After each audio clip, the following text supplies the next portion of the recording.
Basically, lahat ng training yun gagawin natin doon sa site. Operation, bukod sa operation, pati yung marketing, paano po yung magbebenta ka ng tubig, paano mo i-liquidate yung mga galon mo, lahat yung tuturo namin. Mahirapan kayo mag-decide niyan pag wala pa kayong commitment na mag-a-assist sa company na bibilhan ninyo. May ano yan, ang tawag namin dito ma'am, meron kaming customer loyalty para sa product na yan. Kasi once na may nakuha ka ng isang customer ma'am, basta maganda ang servisyo mo ma'am, hindi ka alisan nun. Tuloy-tuloy na bibili sa'yo yung customer na yun. It's a natural resource na pinaprocess ng makina na pag na-process, pera na. Nalagay ko sa computation ko na dapat nag-renta ako dito para malaman ko kung talagang kikita. Diba? Lagyan mo pa rin ng renta. Let me be honest with you, boss. Yung 41 container na yan, para mabilis mo siyang mai-deliver, boss, 4 hours lang ang working time mo, hindi 8 hours. Kapag yung machine mo ay nawalan ng tubig, yung water source mag-shutdown. Pag mahina ang water source, mahina din, mag-shutdown din siya. Definitely, boss, ganito yan. Kapag malakas ang makina mo, sa'yo nagpaparefill yung mga mahihinang water station. Kung yun ang gusto mo, you have to choose the right package. Yung 9 is twice na matipid sa kuryente at sa tubig. Definitely, boss, kung mas mabilis siya mag-produce, nakakasave ka pa sa kuryente at saka sa tubig.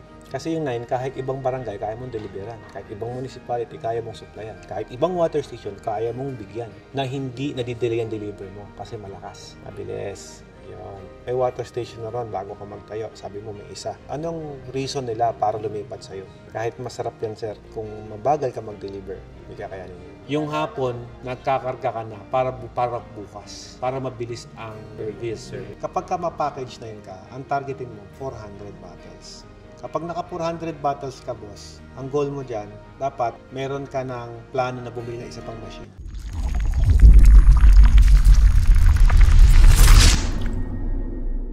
Gusto mo talaga i-cash dahil lang hinayang ka sa 30,000, I think, ma'am, ang liit ng 30,000 na gusto mong masave compare sa installment mo lang. Ano niyo po planong kuhanin yan? Ika-cash nyo or installment? Kasi other than dun sa machine, we need to set up. At the same time, bibili pa kami na service na pang-deliver. Pang-deliver.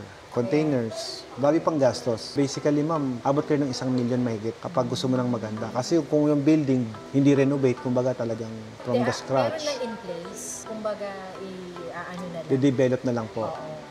Pag usually, i-develop ng ganyan, nasa 100,000. Okay, yung mga abang na tubo, sir, bibigay naman namin yan once na nakapag-settle na kayo.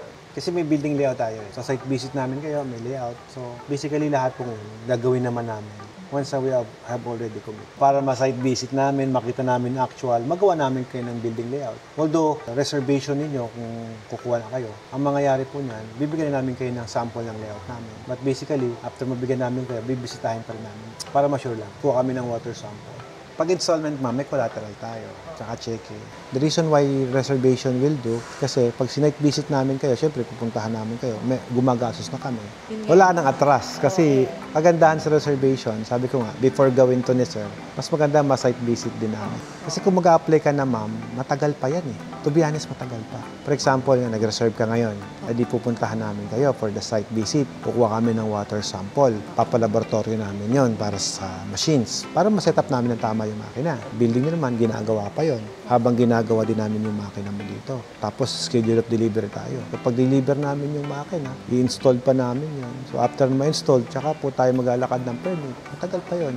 Yung DTI, ma'am, pag na-apply ka ngayon, 1 month, hindi mo ginalaw, may penalty ka pa. Para at least less penalty. Tapusin mo natin lahat bago ka mag-apply. Tapos magpapaano tayo, ma'am, magpapatest pa tayo ng tubig. Testing ng tubig, naabot ng 2 linggo. Yung finished product ka, yung lalabas sa machine. Basically, ma'am, yan, mag-start ka niyan January. Full operation ka January kasi bare month na po. Kumbaga, ma'am, hindi ka namin irarush. We don't do that. Hindi kami ganun na sabihin namin, oh, ma'am, ito na yung machine mo. Installed na natin. Hindi kami ganun. Kasi, ma'am, ang totoo niyan, dami pa naming line up. Baka nga kami makikiusap sa'yo, ma'am, extend pa natin. Basically, lahat ng training yun gagawin natin doon sa site. Operation, bukod sa operation, pati yung marketing, paano po yung magbebenta ka ng tubig, paano mo i-liquidate yung mga galon mo, lahat yung tuturo namin. Pati maintenance ng makina. Siyempre, number 1. Kailangan ingatan mo yung makina kasi yung nagpo-produce ng product natin. Ang totoo niyan, ma'am, ganito. Mahirapan kayo mag-decide niyan pag wala pa kayong commitment na mag-a-assist sa company na bibilhan ninyo. Yun ang totoo niyan. Kasi ang dami mong iniisip eh. Isipin mo, ma'am, yung building. Paano mo i-startin? Hindi mag-i-start hanggat walang nag-a-assist. Kasi, ma'am, kami po yung gagawa ng mga yun. We will advise you na, ma'am, ito na ang gawin nyo. Kagaya yan, sir. Tansya mo, magkano ang gastos sa building pag ganun kalaki. Yung isa kasing kino-compare mo, ma'am, ng negosyo, yun yung klase ng negosyo na Naghihintay ka. hindi mo kailangan. Hindi yun needs eh. Once lang yun. This is basically, ma'am, pwede naman akong kumain ng ibang egg sandwich eh. Pwede naman ako magluto. Pwede naman ako magbaon. So, sino magiging regular customer mo? Parang ganito yan, ma'am. Nagtayo ka ng isang negosyo. Ang tao, nagsasawa din sa product na yun. Papayag ka ba, ma'am, araw-araw yung kinakain mo? Basically, hindi, di ba? Kung tubig, araw-araw minum mo tubig eh. May ano yan, ang tawag namin dito, ma'am, meron kaming customer loyalty para sa product na yan. Kasi once na minakuha ka ng isang customer, ma'am, basta maganda ang serbisyo mo, ma'am, hindi ka alisan nun. Tuloy-tuloy na bibili sa'yo yung customer na yun. Yun ang kagandahan sa negosyong yan. Which is tubig lang. Hindi mo kailangan lutuin, hindi mo kailangan bilhin. It's a natural resource na pinaprocess ng makina na pag na-process, pera na. Hindi kagaya ng sandwich. Pag mahina, i-market mo. Tsaka, ma'am, nauubos yan eh. Yun yung sinasabi ko, ma'am, ang tubig, hindi pwedeng hindi kayo inom. Pero yung egg sandwiches, pwedeng kumain ng ibang sandwich. Pero mas maganda, lagyan mo ng pressure. Totoo. Ako kahit na akin yung property, nalagay ko sa computation ko na dapat nag-renta ako dito. Para malaman ko kung talagang kikita. Di ba? Lagyan mo pa rin ng renta. Kunyari, sa pwesto mo may 10,000. Dapat 10,000 kasama sa expenses mo yun. Pero although, sabi nga natin, may benta o wala ang water station, ma'am, imposibleng walang benta eh. Kasi unang-una, ano yan eh, ikaw mismo bibili ka ng tubig eh. Di ba? Ikaw mismo umiinom ka ng tubig. Customer na nga kita eh. Madali siyang i-market actually. It's just gagalingan lang natin sa marketing. Tsaka ang mga water station nowadays, ma'am, pag nasubukan mo mag-market ng tubig, ang sabihin lang sa'yo ng customer, mabilis ka ba mag-deliver? Kasi usually lumilipat po ang mga water station owner doon sa ibang water station pagbabagal mag-deliver. Yung cleanliness, part yon. Pero ma'am, ganito eh. Kahit sabihin mong malinis ka sa store, wala namang customer na pupunta sa store mo to check. Kayo, pumunta ba kayo sa water station na nag-deliver sa inyo? Pumunta ka ba? Di ba? Hindi, di ba? Kayo nga mismo di pumunta eh. Yes, dapat presentable. Presentable. Para naman magamit mo din sa marketing mo. But basically, ma'am, if you're going to ask me kung paano hinahandle, binabattle dyan, ito wala naman pumupunta doon sa water station para panoorin pa kung paano mo hinugasan yung galon nila. Nobody do that. Kaya nga yung mga negosyong yan, wala sa mall eh. Kasi hindi mo kailangan ipagyabang yung pag-refill mo doon. Diba? Hindi naman parang shawarma na hinihiwa. Hindi nataka mo sila habang hinihiwa. Hindi yan ganon. Sa water station, hindi. Hindi mo siya kailangan i-display. Kaya nga, kung gagawin mong simple yung building, sabi ko nga, kahit sabi mo nga, prefab, pwede. Yes, pwede. Kasi hindi naman siya kailangan na sobrang garbo. I don't recommend na ubusin mo yung budget mo sa building. Mas maganda, budgetan mo yung makina kasi yan yung magkikita ka ng pera dyan sa makinang yan. Yung building, saka mo na lang i-improve pag kumikita na. Would you believe, mayroon kaming mga water station customer, sa kitchen lang nilang nilagay yan. Kitchen ng bahay nila nilagay yan. Nung kumikita na, doon nila nilagay yung space. Basta ang usapan, malinis doon sa kitchen nila. Ganyan, nakita nyo, may pwesto kayong maliit. Medyo masikip. So, technically, hindi kasya. Yun, ma'am, lagyan mo lang ng bubong yun. Dito, bubong. Hanggang sa likod, extend mo. Simentohin mo yung lalim. Sir, yung makina ko, kahit hindi naman nasa loob yan. Basta yung product ko nandoon sa loob ng building na pinapakita mo ngayon. Pwede na yan. Huwag mo lang ibibilad sa araw. May bubong eh. Ma'am, ito sample ko sa'yo. Itong pinakita mo. Ito. Di ba ang liit? Ngayon, ito, lalagyan mo lang ng extension to na bubong. Huwag mo nang gastusin yung pader. I-expose mo yung makina. Pwede naman eh. Huwag mo lang pabilad sa araw. Kasi wala ka pang budget ka mo eh. Eh, dilagyan mo ng lona. For the meantime, nagtitipid ka, ma'am eh. Lona mo na. Kasi ma'am, ang importante yung product mo, dito nire-refill sa loob. Huwag sa labas. Para malinis pa rin siya. Although yung makina mo na sa loob. I'm telling you, ma'am, na matibay yan. Na as long as may bubong yan, may shed yan, tatagal yan. Eh ngayon, required ba na naka-tiles pa yung sa makina? Hindi naman. Kasi doon ka naman nagre-refill sa loob na naka-sanitize. Ito yung isa-sanitize mo. Ang liit lang na i-maintain mong sanitation. Basta secured mo lang yung product natin na malinis. Ito yung area na space, no? Simentohin na lang pala, no? Yun ang marirecommend ako instead na mag-uubos ka ng budget sa building na pag-arbohin. Invest for the machines. Kasi yan yung machine na gagawa ng produkto mo. Pagka kumikita ka na, edi tsaka mo pagandahin. Para at least baka makatulong din sa budgeting ninyo. Pwede po kayo mag-reserve. Gawan po namin kayo ng contract. Yes, pwede po bank transfer, GCash. Sabi mo, baguhan ka pa lang sa negosyo, which is basically, sabi mo, ang gusto mo, target market mo is at least 200. So let me be honest with you, sir. Kasi ayoko naman nabibili ka tapos kulang.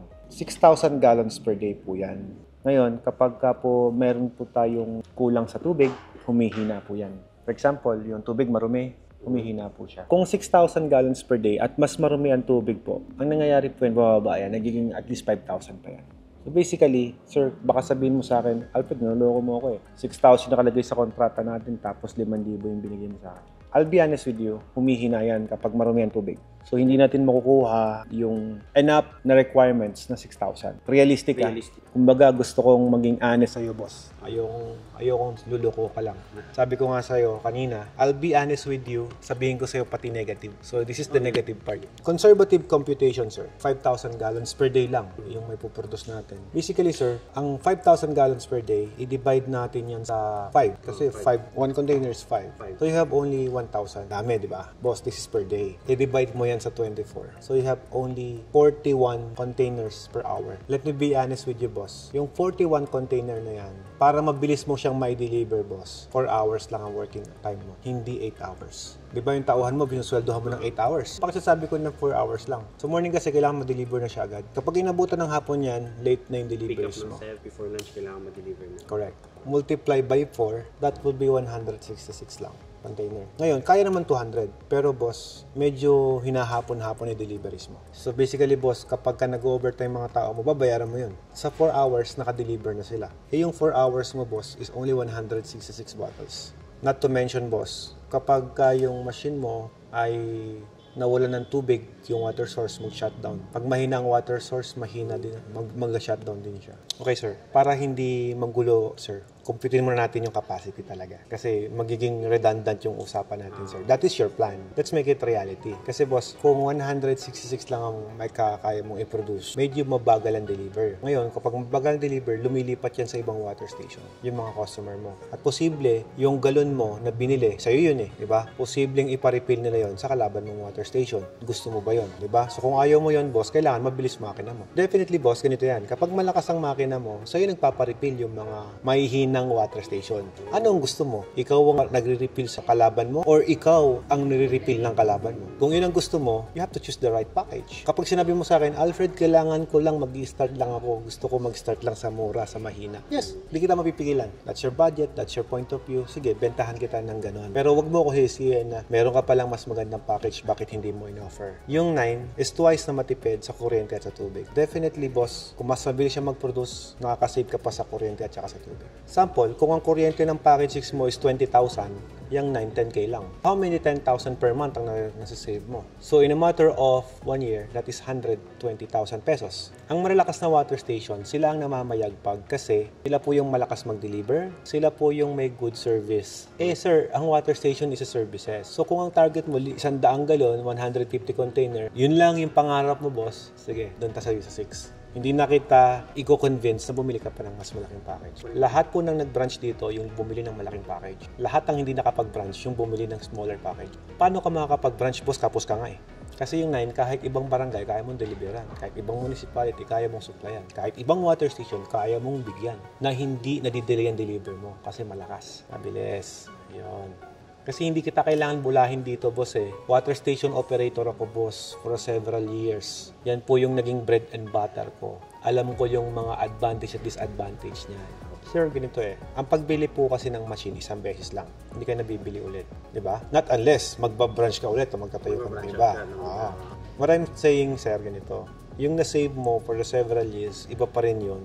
The same time, na nakuha mo yung mga possible customers na pwedeng mawala sa'yo. Diba? Kasi yun lang naman yan eh. May water station na ron bago ka magtayo. Sabi mo may isa. Anong reason nila para lumipat sa'yo? Kahit masarap yan, sir, kung mabagal ka mag-deliver, hindi kakayanin yun. I'm telling you, boss, ako yung mga water station delivery boy ko, half day pa lang, pinapauwi ko na. Pagka ganun, okay yun. Yung delivery boy ko, 7. So, nakakailan ako, sir? 700. Oh, yun. Yun ang benta ko sa isang araw. Hindi ko naman pinapakailaman yung kita niya, boss eh. Ako, boss, ganito, sabi ko nga sa'yo kanina. Karamihan sa nagbabranch dito, yung may malalaking package. Yung maliliit na package, hindi makapag-branch kasi sa una pa lang na-stress ka na eh. Yung order pa lang, boss, pag nagtawag ang customer sa'yo, ganito magiging dialogue niyan. Pa-deliver ka tubig, now na. Common yun. Kapag mabilis ka mag-deliver, di ba may tip pa yung delivery boy mo. Pero kung bagal mag-deliver, naghahanap ka ng ibang water station na mag-deliver sa'yo. If you're going to ask me, yun talaga.